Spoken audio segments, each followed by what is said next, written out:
겁이 났는지. 트럼프 대통령은 아마 핵실험이나 ICBM 같은 게 아니라 꽃병에 꽃을 담아서 보내겠죠.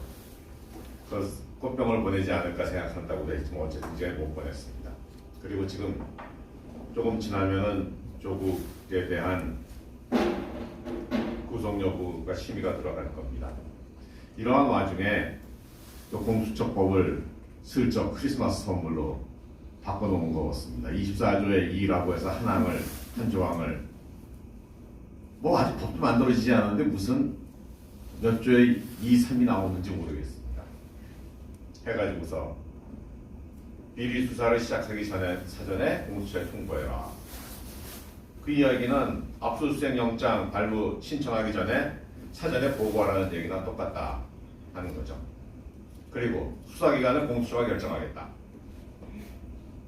과연 이것이 검찰개혁이고 사법개혁을 마무리하는 것인지 묻지 않을 수가 없습니다. 지금 보면은 조국부터 시작을 해서 유재수, 울산시장 선거까지 다 조국과 관련된 거죠. 민정과 관련된 겁니다.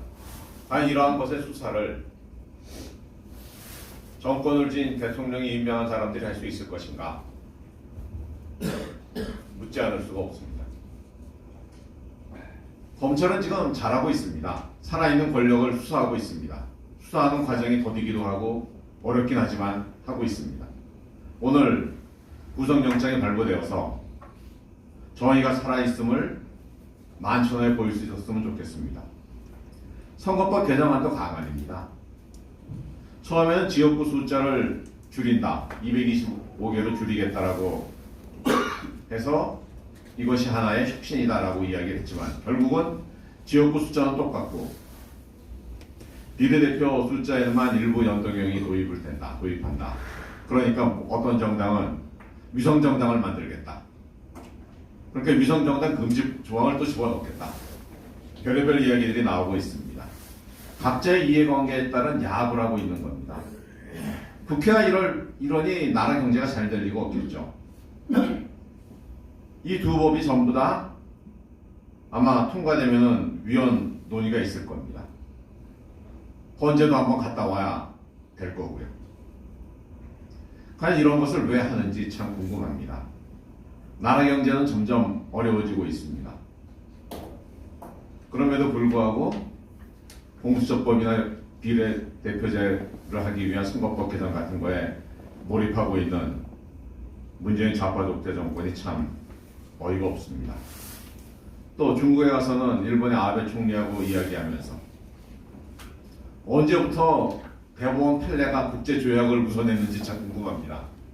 대법원 판례는 국내법에 의해서 합니다.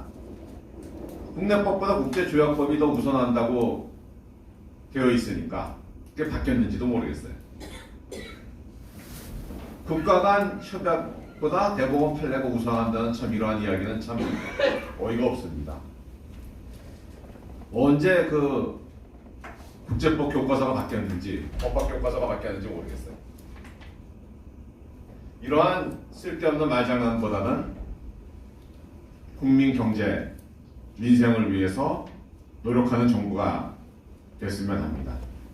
내년도에 513조가 넘는 팽창 예산을 만들어 놓고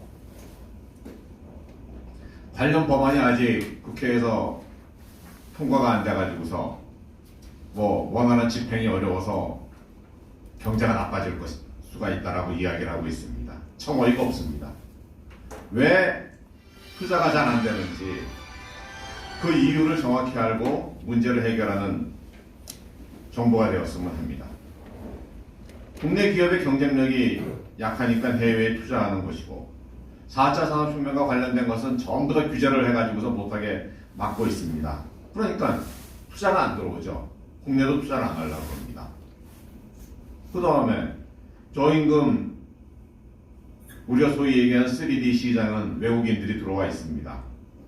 거기에다 청소년들의 경쟁력은 점점 떨어집니다.